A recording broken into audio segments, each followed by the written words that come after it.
আক্কেল দাঁত বা wisdom teeth. In the terms of dentistry, these are known as third molar teeth.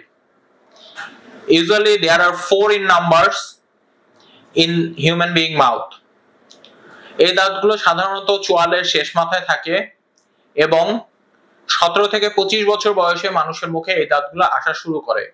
কিছু কিছু পেশেন্টের ক্ষেত্রে দেখা যায় বয়সের আগেই মুখে আসা শুরু করতে পারে, আবার কিছু পেশেন্টের ক্ষেত্রে এই দাঁতগুলো সম্পূর্ণরূপে অনুপস্থিত থাকতে পারে। এই দাঁতগুলো মুখে আসার সময় কিছু ধরনের সমস্যা দেখা দেয়, যার জন্য এই দাঁতগুলোকে ট্রাবল মেকার টুথ হিসাবেও পরিচিত করা হয়ে থাকে।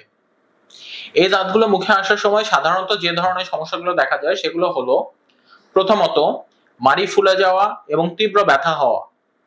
কারণ এই দাঁতগুলো মাড়ি ফেটে মুখের ভিতরে আসে।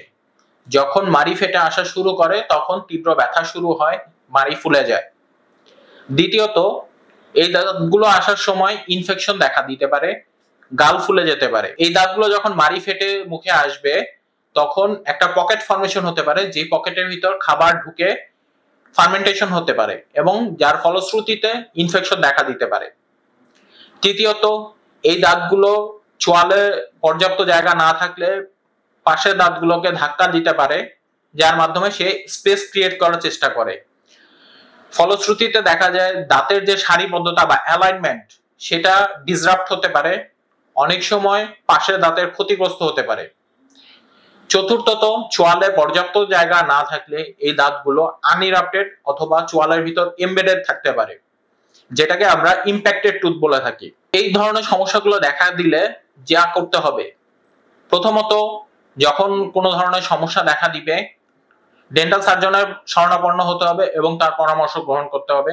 অনেক সময় দেখা যায় যে রেডিওগ্রাফের মাধ্যমে এই দাঁতের উপস্থিতি বোঝা যেতে পারে, তো রেডিওগ্রাফ খুবই প্রয়োজন।